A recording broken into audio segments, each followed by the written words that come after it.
Imagina encontrarte con un dibujo animado, tan extraño, tan distinto a todo lo que hay en la televisión, que te preguntas cómo pudo salir al aire. Rollos olvidados, episodios prohibidos y extraños experimentos de animación. Nos dicen más sobre la paranoia cultural que las risas de la mañana de los sábados. No eran solo programas infantiles, eran avisos, experimentos y, a veces, accidentes demasiado extraños para sobrevivir. Vamos a sumergirnos en 15 extrañas caricaturas del pasado. Nunca te has oído hablar de ellas. Los Osmonds en el espacio exterior, 1972.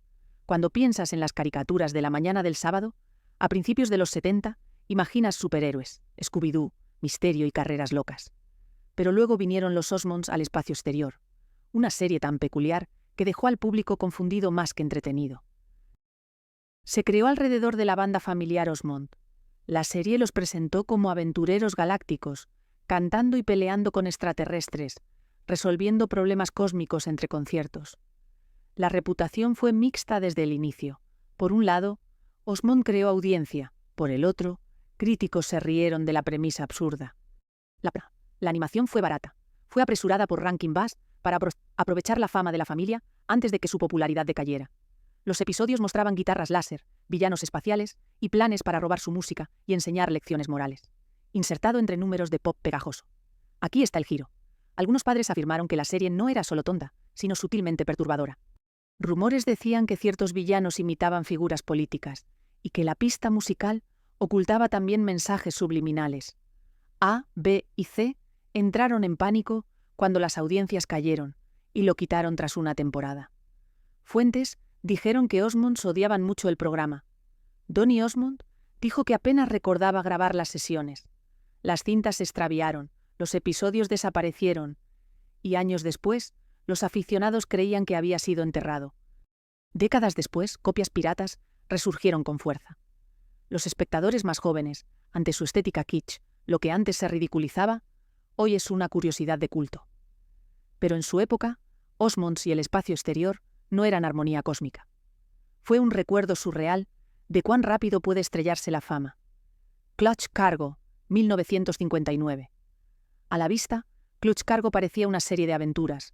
Un piloto rudo, su joven compañero y su fiel perro recorrieron el mundo, apartando villanos y resolviendo misterios. Pero una cosa hizo este dibujo animado inolvidable y muy inquietante. En vez de animar bocas, productores usaron Synchrobox, técnica que pega labios reales sobre dibujos. El resultado fue inquietante, como si marionetas de papel fueran poseídas por voces humanas. Cuando se estrenó, los niños quedaron fascinados. Era barato, rápido y distinto a todo. Pero muchos padres se inquietaron. Algunos escribieron quejas. Sus hijos tuvieron pesadillas por movimientos extraños. Los críticos de TV de entonces lo ridiculizaron. Animación floja y un programa de terror disfrazado de caricatura. Detrás de las cámaras, la sincronización. VX fue simplemente una medida de recorte de costos. Clark Haas y el camarógrafo Edwin Gillette querían producir episodios rápidamente con poco presupuesto, y funcionó. Los episodios se hacían en una fracción del tiempo de la animación tradicional, pero la desventaja fue inolvidable. Una mirada extraña e inquietante que los espectadores no podían olvidar, incluso si quisieran. Con el paso de los años, Clutch Cargo se convirtió en el remate de los chistes. Los comediantes se burlaron y los animadores lo descartaron como un fracaso. Pero algunos susurraban sobre su extraña cualidad hipnótica. Casi parecía que la técnica tosca tocaba algo surreal, pero salió de la TV. Las cintas pirateadas lo mantuvieron con vida, y hoy es un tesoro de culto entre los historiadores de la animación. Lo que una vez aterró a los niños, ahora fascina a los eruditos. Con la retrospectiva, Clutch Cargo no fue solo un dibujo animado. Fue un vistazo de cómo la desesperación y la innovación pueden crear algo inolvidable, incluso si es por todas las malas razones. Mighty Orbots de 1984. En los 80, cuando los robots gigantes iban desde Transformers a Voltron, una serie se atrevió a ser más extraña. The Mighty Orbots, creada por TMS en Japón y estrenada en Estados Unidos por ABC. Fusionó el arte del anime con Quirk, sábados por la mañana. La premisa, un joven científico llamado Rob Simmons dirigía un equipo de 6 robots que se unían para formar una máquina, el Orbot. A simple vista parecía destinada al éxito. La animación era deslumbrante en comparación con sus rivales estadounidenses. Los personajes eran coloridos y las batallas contra el Imperio Sombrío eran rápidas y fluidas. Sin embargo, el programa duró solo 13 episodios antes de desvanecerse. ¿Por qué? Aquí es donde la historia toma un giro extraño. Poco después de su estreno, Toy Giant Tonka demandó alegando que Mighty Orbots era demasiado similar a su propiedad competidora, GoBots. ABC se asustó ante las posibles repercusiones legales y, de forma silenciosa, retiró la serie entera. Pero circulaban rumores de que la verdadera razón no era solo demandas. Algunos informantes dijeron que a los ejecutivos les inquietaba lo japonés que parecía, excesivamente estilizado, sumamente dramático, y que no guardaba relación con lo que estaban acostumbrados los niños estadounidenses. A los fans que lo vieron al aire nunca les olvidaron las personalidades de los robots, que iban desde el tímido Boo hasta el coqueto Ono, creando una mezcla única de humor y heroísmo. Pero entre bastidores, la demanda se congeló y los acuerdos de merchandising se detuvieron, aplastando sus probabilidades de sobrevivir. Durante décadas, los episodios fueron casi imposibles de hallar, intercambiados entre coleccionistas en cintas VHS pirateadas y luego Internet. Volvió a resurgir, elogiado por su arte y visto como otra víctima de la paranoia corporativa. Los poderosos robots no desaparecieron simplemente por malas calificaciones. Desapareció porque era demasiado extraño, demasiado avanzado y demasiado arriesgado para su época. Las nuevas aventuras de Huckleberry Finn, 1968. Este no fue un dibujo animado cualquiera. De hecho, fue uno de los primeros experimentos de la televisión en combinar acción real con animación. NBC presenta Las aventuras de Huckleberry Finn. Reúne 3 actores reales, Huck, Tom y Becky, en un mundo totalmente animado. Cada semana, huían de lo siniestro con DJ Joe, cayendo en aventuras entre fantasías del caballero árabe y paisajes futuristas de verdad. El programa era ambicioso, quizá demasiado. Hanna-Barbera invirtió recursos y lo presentó como el futuro de la televisión. Pero el público no estaba listo. Algunos vieron a los niños en acción fuera de lugar. Su diálogo, rígido, contrasta con las payasadas de los villanos animados. Otros lo hallaron inquietante. Los niños parecían atrapados, tragados por un mundo surreal. Los críticos estaban divididos. Algunos elogiaron su audaz fusión, otros la ridiculizaron por parecer un truco. Surgieron rumores de que el proceso técnico era muy difícil. Los animadores a menudo quedaban atrás, dejando episodios remendados de forma caótica. NBC canceló la serie tras una temporada, dejando 30 episodios como el legado del programa. Durante años pasó inadvertido. La sindicación lo ignoró, y los jóvenes ni siquiera sabían que existía. Pero los historiadores de la animación, más tarde, lo redescubrieron y señalaron que anticipó técnicas que más tarde se verían en películas como ¿Quién engañó a Roger Rabbit? Hoy se recuerda menos como una aventura infantil, y más como una extraña prueba de que la innovación a veces llega antes de que el público esté listo para aceptarla. Las nuevas aventuras de Huckleberry Finn fueron audaces y extrañas, y al fin demasiado para su tiempo. Planeta Fantástico, 1973. Aunque no era un programa de televisión, era una película animada. Planeta Fantástico flotó en la televisión de 70 y 80, confundiendo a los niños que la veían. Esta coproducción franco-checoslovaca fue surrealista y narraba un futuro en el que humanos pequeños y frágiles eran sometidos por alienígenas azules de gran estatura llamados Dracs. Visualmente, destacó ante la animación occidental. Los personajes se movían con ritmos lentos y oníricos. Los paisajes eran pinturas vivas, llenas de criaturas insectoides. El tono era hipnótico, mezcla de ciencia ficción y pesadilla. Pero aquí está el giro. Cuando emisoras estadounidenses lo emitieron tarde en la noche, los padres se revoltaron. Las imágenes resultaban demasiado extrañas y aterradoras. Algunas estaciones lo prohibieron. La censura de varios países se alarmó ante sus alegorías. ¿No era parábola sobre opresión, revolución y control social? Detrás de escenas, René Laloux enfrentó presupuestos limitados e interferencias políticas, introduciendo arte surrealista de contrabando en un mundo bajo la Guerra Fría. Se sospechaba que la película apenas tuvo distribución en Estados Unidos, pese a ganar el premio del jurado en Cannes. Durante años circuló solo entre círculos de culto, descrito como el dibujo más raro de la TV. Hoy se ve como una obra maestra de la animación para adultos, y su legado vive en la memoria de niños que, por error, creyeron ver un dibujo divertido y cayeron en un sueño lento e inquietante, realmente. El Planeta Fantástico no era entretenimiento, era advertencia envuelta en belleza surreal. La animación podría aterrorizar tanto como deleitar. Las aventuras de Mark Twain, stop motion, siempre han tenido una cualidad extraña, casi fantasmagórica. Pero las aventuras de Mark Twain las llevaron a extremos inquietantes. Dirigida por Will Vinton, esta película Claymation dio vida al humor de Estados Unidos, de formas que no eran humorísticas. Twain, pilotando una aeronave hacia el cosmos, acompaña a Tom Sawyer, Huck Finn y Becky Thatcher en aventuras muy raras a través de sus historias. La reputación pública fue mixta. Los niños que esperaban diversión hallaron parábolas extrañas filosóficas. La escena más infame, un desconocido, sorprendió a cualquiera que viera un ángel sin rostro llamado Satanás, que construye un mundo de arcilla para destruirlo con crueldad. La versión televisiva, a veces censurada, las cintas VHS la conservaron, advirtiendo que el dibujo animado era, sin duda, el más aterrador que verás. Los padres se quejaron de que era demasiado oscuro para el público joven, mientras la crítica elogió su arte audaz.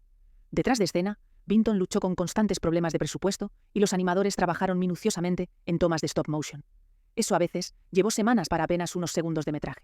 Los ejecutivos temían que no fuera comercial, pero la película llegó a su estreno de forma tambaleante, dejando a todos desconcertados. El público de la película de las secuelas se convirtió en leyenda de culto. Circuló en silencio, redescubierta por estudiantes de animación, y espectadores hallaron la secuencia satánica que provoca pesadillas. Hoy se celebra como hito en animación experimental para niños que ya vieron tarde. Las aventuras de Mark Twain no eran educativas. Fue un descenso onírico hacia un pavor cósmico. Espera pues a que tu padre llegue a casa fue una comedia de situación para adultos, a menudo descrita como una versión animada de All in the Family. En 1972, en una época en la que la animación todavía estaba dirigida principalmente a los niños, Hanna-Barbera rompió las reglas. Espera a que tu padre llegue a casa fue una comedia de situación para adultos, a menudo descrita como una versión animada de All in the Family. La historia seguía a Harry Boyle, un padre de clase media que chocaba con sus hijos contra cultura y con vecinos curiosos. La reputación fue controvertida. Algunos críticos aplaudieron su audaz intento de abordar temas sociales, la brecha de edad y la paranoia política, incluso los miedos de la Guerra Fría. Pero los padres indignados. Muchos esperaban las payasadas de Scooby-Doo, no discusiones animadas sobre Vietnam y derechos civiles. Afiliados A, B y C recibieron cartas exigiendo su cancelación y era propaganda antiestadounidense. Detrás de escenas, la producción estuvo igual de tensa. Los guionistas luchaban por cuánto llevar la sátira. Algunos episodios se descartaron por ser inflamatorios. Un episodio, que satirizaba a grupos patriotas extremistas, provocó rechazo cuando se emitió, justo cuando las tensiones políticas alcanzaban su máximo a principios de los 70. Los patrocinadores retiraron la publicidad y los directivos del estudio entraron en pánico, aunque duró 3 temporadas más que la mayoría de experimentos de su tipo. La serie quedó enterrada en sindicación después, casi nunca se volvió a emitir. A diferencia de los Picapiedras, que sobrevivieron como algo ligero y nostálgico, Wait Till Your Father Gets Home se convirtió en una extraña curiosidad olvidada, que años después, los historiadores de la animación llamaron adelantada a su tiempo. Un precursor de Los Simpson y padre de familia. Pero en su época era peligroso. Un recordatorio de que la animación podía reflejar a la sociedad de formas que hacían a la audiencia sentirse profundamente incómoda. La hora de las Banana Splits, de 1968. A simple vista, la serie parecía inofensiva, con 4 muy simpáticos personajes animales, Fleagle, Bingo, Drooper y Snorky, tocando en una banda en vivo mientras presentaban segmentos animados. Pero para muchos niños no fue nada divertido. Era aterrador. Los personajes, hechos como hombres con trajes grandes, bailaban y cantaban con gran entusiasmo. Sin embargo, movimientos extraños, grandes sonrisas y actos caóticos inquietaron ya a los jóvenes espectadores. Algunos lo compararon con una pesadilla psicodélica. Los críticos lo descartaron como una mezcla de gatitos y surrealismo. El experimento de Hanna-Barbera buscaba competir con el mono. Circulaban rumores de que algunas escenas cruzaban límites, especialmente Danger Island, con peleas intensas y cliffhangers. Padres temían la violencia. El programa The Beanie and Cecil Show, de 1962, creado por Bob Clampett, una de las mentes salvajes de Looney Tunes clásicos. Beanie y Cecil fue presentado como una gran comedia infantil. Beanie, un niño con gorra de hélice, y Cecil, una serpiente marina muy tonta pero entrañable.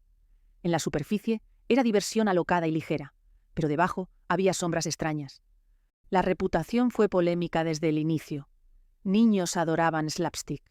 Críticos lo acusaron de infiltrar humor político. Personajes como Dishonest John eran caricaturas de paranoia de la Guerra Fría. Episodios satirizaban la censura de directivos y políticos. Los padres escribieron cartas de protesta. Afirmaron que el programa corrompía a sus hijos con temas adultos. Detrás de cámaras, la mordaza chocó con A, B y C. Los censores trabajan sin descanso. Guiones gráficos fueron rechazados. Se decía que varios episodios fueron retirados. Se consideró que era cargado políticamente.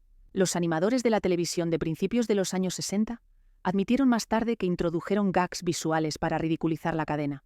Rocket Robin Hood, 1966. Imaginen a Robin Hood no en el bosque de Sherwood, sino en el espacio. Esa fue la extraña propuesta real de Rocket Robin Hood, una serie animada canadiense que debutó a mediados de los 60. Reimaginó al forajido clásico como un héroe espacial futurista, robando a tiranos intergalácticos para los oprimidos del cosmos. Al principio, el concepto sonaba audaz e incluso educativo, al unir literatura con ciencia ficción. Pero lo emitido fue un collage de animación reciclada, fondos surrealistas y un tono inquietante. La reputación del programa creció rápido. Era mala. Es fascinante, ya. Los personajes se congelaban en la acción, fotogramas parpadean y el ritmo era hipnótico. Algunos espectadores maldijeron los capítulos, les provocaron pesadillas tras bastidores. El caos era aún más extraño. El estudio estaba plagado de recortes presupuestarios y de plazos tan ajustados que a menudo los animadores reutilizaban secuencias enteras o los actores de voz se quejaban de guiones inconsistentes, mientras los críticos se burlaban de su atmósfera inquietante no intencionada. Los directivos de CBC se avergonzaron, pero siguieron para llenar varias temporadas de emisión. Con el tiempo, su rareza se convirtió en encanto. Los aficionados coleccionaban bootlegs, riendo de torpes escenas de acción y admirando audacia. Hoy se recuerda como curiosidad de culto, historia de advertencia sobre ambición que choca con recursos limitados. Rocket Robin Hood no solo contó una historia vieja, la torció hasta dejarla inconocible, un sueño febril que demostró que incluso las leyendas pueden perderse. Cuando fue lanzado al espacio, Barclays 1972, los Picapiedras se volvieron un éxito de la cadena y todos copiaron su fórmula. Problemas humanos, familias de dibujos animados y sátira social. Entra ya en los Barclays, una serie breve sobre una familia de perros que vive como humanos, con drama laboral, hijos rebeldes y disputas suburbanas. La reputación fue tibia.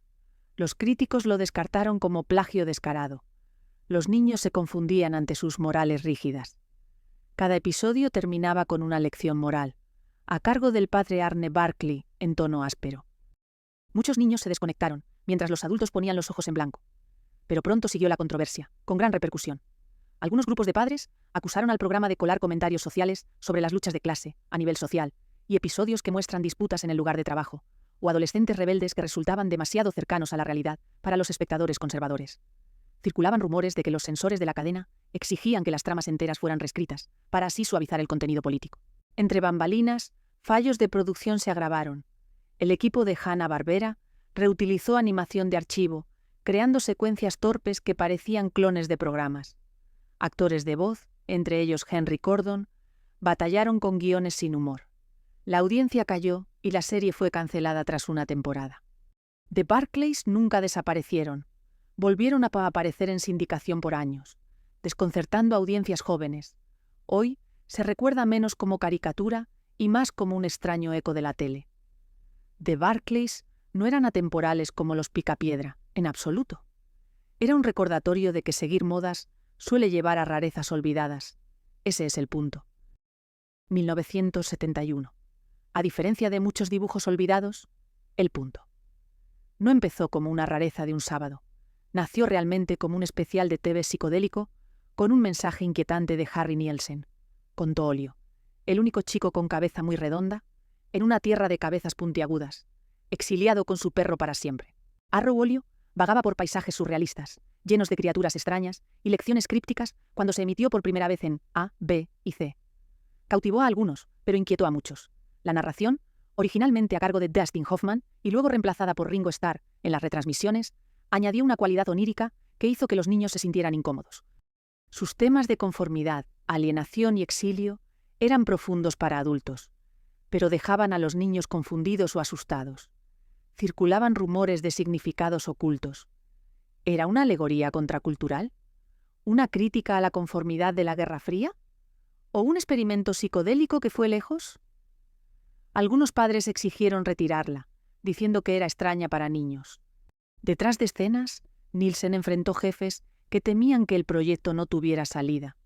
Los animadores batallaron por capturar su visión surrealista, trabajando sin dirección.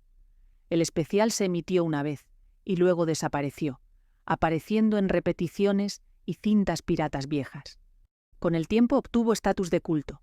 Músicos, artistas y fans lo aclamaron como una obra maestra olvidadísima de la animación marginal hoy. ¿Es prueba de curiosidad? A veces la programación infantil decía verdad. Tan extrañas redes no volvieron a emitirlas ya. Johnny Cypher en la Dimensión Cero, 1967, ya. De todos los dibujos animados olvidados, pocos son tan extraños o tan inquietantes como Johnny Cypher en la Dimensión Cero, producido por un pequeño estudio y emitido en la televisión estadounidense a finales de los 60. Fue seguido por Johnny Cypher.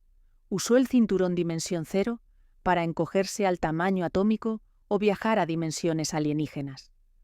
Lo que fue una aventura pulp se convirtió en algo mucho más. La reputación fue infame para quienes lo recordaban. Los episodios salían a velocidad, a veces varios por semana, con dibujos reciclados. El diálogo fue apresurado y los argumentos surgieron con tono onírico. Una lógica. Los niños sintonizaban para vivir una aventura y se vieron inmersos en tramas surrealistas de seres cósmicos. Los padres se quejaron. Era confuso y aterrador.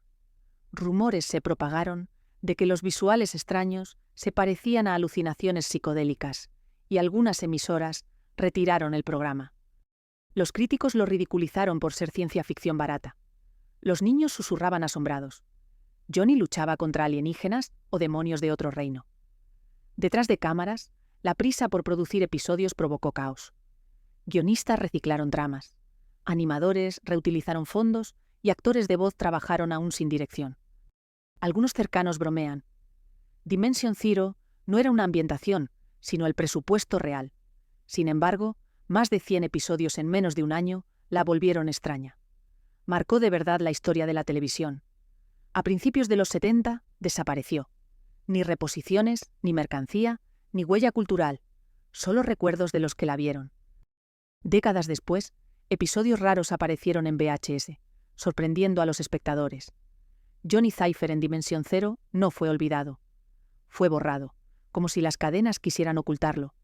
Eso lo hace el dibujo animado más extraño. ¿Nunca has oído de uno que se escapó por las grietas del tiempo, dejando preguntas desde el espacio, llevando al forajido Robin Hood a ángeles sin cara y ratones psicodélicos? Estos dibujos animados evocan el pasado de la animación, lleno de experimentos, demasiado extraños para durar. Se fueron, censurados o enterrados. Sombras quedan. ¿Qué rareza te sorprendió más? Comenta abajo de verdad y no olvides dar like, suscríbete y sigue descubriendo rincones de la cultura pop. Lancelot Link, el chimp secreto de 1970. Los thrillers de espionaje dominaron la televisión en los 60. Así que ¿por qué no parodiar con chimpancés? Esa fue la extraña lógica tras Lancelot Link, el chimp secreto. Una serie real, con chimpancés entrenados, vestidos con disfraces, narraba misiones de espionaje, mientras actores de voz humanos doblaban sus diálogos. El público recibió la noticia con curiosidad y malestar. A algunos niños les gustaron las payasadas de chimpancés parlantes que luchaban contra Barón von Butcher. A otros les pareció perturbadora la rigidez de los movimientos de los animales, sus ojos vidriosos y la forma en que sus bocas se ajustaban a las voces humanas. Detrás de cámaras, la producción fue caótica. Los entrenadores batallaron para mantener el control de los chimpancés, que eran impredecibles y a veces agresivos. Surgían rumores sobre lesiones en el set y sobre derechos de los animales. El presupuesto se disparó. Los encargados y los decorados fueron dañados por los actores repetidamente.